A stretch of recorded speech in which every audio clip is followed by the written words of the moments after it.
Internet اور social media کے ذریعے مغربی تہذیب اور الحادی افکار مسلم گھرانوں میں تیزی سے سرایت کر رہے ہیں۔ عالمی سطح پر والدین کو اپنی اولاد کے ایمان کی حفاظت کے لیے کن ٹھوس اقدامات کرنے کی ضرورت ہے؟ اگر والدین صرف ایک کام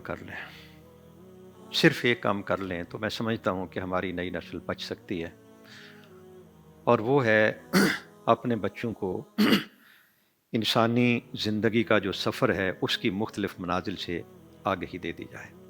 صحیح۔ انسانی زندگی شروع ہوتی ہے عالم ارواح سے، وہ تو گزرا ہوا زمانہ ہے، وہاں ہمارا کرنا درنا کچھ بھی نہیں۔ دوسری جو منزل ہے وہ ہے ہماری یہ دنیا کی زندگی۔ ٹھیک۔ اس دنیا کی زندگی میں ہم اپنے زندگی کو گزار کر جب ہمارے جسم سے روح نکلتی ہے تو ہم ایک نئی دنیا میں جاتے ہیں۔ آپ یوں کہہ لیں کہ جو تھرڈ فیز ہے ہماری انسانی زندگی کے سفر کا، وہ برزخ ہے، صحیح۔ موت سے لے کر قیامت قائم ہونے تک کا عرصہ، صحیح۔ جس میں ہمارے پیارے نبی صلی اللہ علیہ وسلم نے ہمیں بتایا کہ کچھ لوگوں کو عذاب ہوتا ہے، کچھ لوگوں کو اللہ تعالیٰ اپنی نعمتوں سے نوازتا ہے۔ پھر اس کے بعد اگلا جو اگلی منزل کہہ لیں یا اگلا سٹیپ کہہ لیں وہ ہے قیامت کا دن۔ صحیح۔ نبی کریم صلی اللہ علیہ وسلم کی حدیث مبارکہ کے مطابق یہ اکیلا ایک دن دنیا کے 50,000 سال کے برابر ہوگا، اور بڑا سخت ہوگا یہ دن۔ سورج 1 میل کے فاصلے پر اور پورے میدان قیامت میں سوائے اللہ کے عرش کے سائے کے اور کوئی سایہ نہیں ہوگا۔ تو اس کے بعد پھر آخری منزل جو ہے ہماری وہ جنت ہے یا جہنم ہے، جہاں ہم نے ہمیشہ ہمیشہ کے لیے رہنا ہے۔ اگر ہم مکہ مکرمہ میں جو آیات مبارکہ نازل ہوئیں ان آیات مبارکہ کا مطالعہ کریں تو ان آیات مبارکہ میں جو مضامین بیان ہوئے ہیں اس میں اللہ کی توحید کا بیان ہے، رسالت کا بیان ہے، اور بہت زیادہ زور دیا گیا ہے عقیدہ آخرت پر۔ صحیح۔ جب صحابہ کرام رضوان اللہ علیہم اجمعین کے دلوں میں وہ آخرت کا عقیدہ راسخ ہو گیا تو آج جب ہم سوچتے ہیں کہ عرب کی تپتی ہوئی ریت اور اس پر حضرت بلال کو لٹا دیا جاتا ہے اور پھر سینے پر بھاری پتھر رکھ دیا جاتا ہے تاکہ وہ پہلو نہ بدل سکیں، تو وہ اسلام کو چھوڑنے کی بجائے اس سختی کے عالم میں بھی احد احد کے نعرے لگاتے نظر آتے ہیں۔ تو یہ سارا کچھ کس بنیاد پہ ہے؟ سمجھ میں بات یہ آتی ہے کہ وہ لوگ یہ سمجھتے تھے کہ اس دنیا میں تکلیفیں مصیبتیں اٹھانے پر اگر اللہ پاک جنت کا انعام عطا فرما دیتا ہے تو یہ بڑا سستا سودا ہے۔ تو اگر ہم اپنے بچوں کو اتنی بات سمجھا سکیں، یہ باور کروا سکیں کہ آپ کی زندگی صرف اتنی نہیں کہ یہ دنیا کے چند سال آپ نے گزارنے ہیں، اس سے اگلی منزلیں بھی ہیں۔ جب تک آپ اس دنیا میں ہیں آپ کے پاس عمل کرنے کا پورا موقع موجود ہے۔ اگر آپ سے کوئی غلطی ہو گئی، کوئی کوتاہی ہو گئی، اس غلطی کوتاہی کی معافی کا سامان بھی آپ کے پاس موجود ہے۔ آپ اللہ سے توبہ کر کے استغفار کر کے اپنے گناہ کو بخشوا سکتے ہیں، آپ کی زندگی کی کتاب ان گناہوں سے صاف ہو سکتی ہے، وہ سب کچھ ڈیلیٹ ہو سکتا ہے آپ کی زندگی کی کتاب سے۔ لیکن جب آپ کے جسم سے روح نکل گئی تو اب عمل کا وقت ختم ہو گیا، حساب ہی حساب ہے، حساب ہی حساب ہے۔ اور آقا علیہ الصلوۃ والسلام کی تعلیمات ہمیں یہ بتاتی ہیں کہ برزخ میں بھی مختلف قسم کے عذاب ہیں، قیامت کے دن بھی مختلف قسم کے عذاب ہوں گے، اور پھر دوزخ میں جو عذاب ہے اسے تو اللہ تعالیٰ کی پناہ۔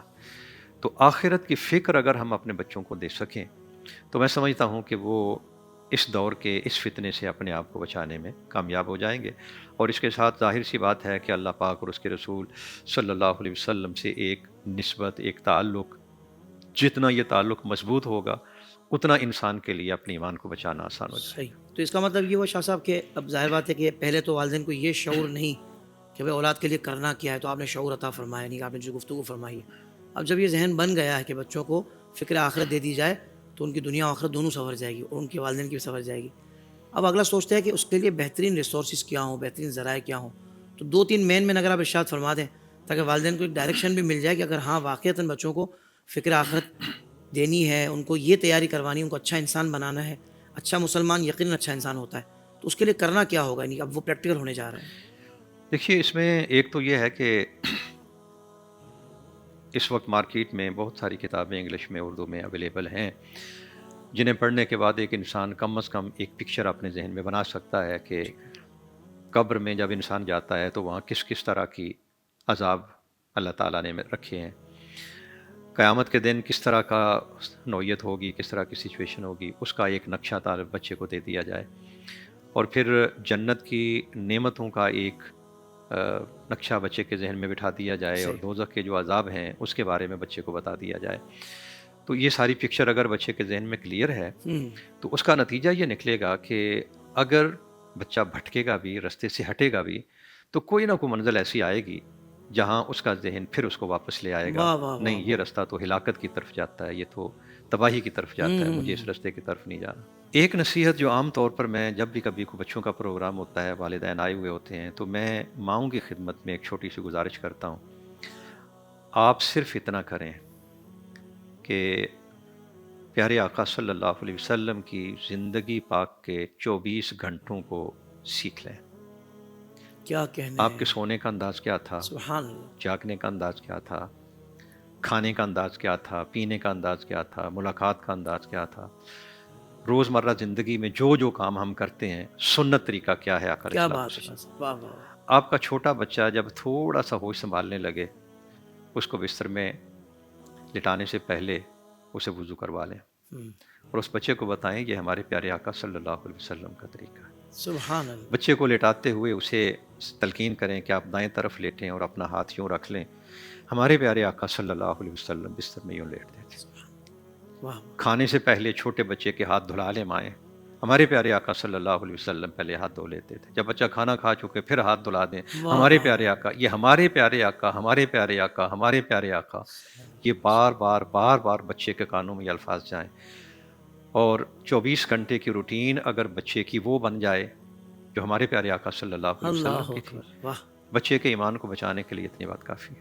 خوبصورت شاہ صاحب، خوبصورت. سبحان اللہ. زندگی کے تمام شعبوں میں دینی رہنمائی حاصل کرنے اور آخرت کو بہتر کرنے کے لیے ہمارے YouTube channel Islamic digital studio کو سبسکرائب کر لیں اور بیل آئیکن بھی پریس کر لیں. قرآن سے بھی ملاتا ہے ہمارا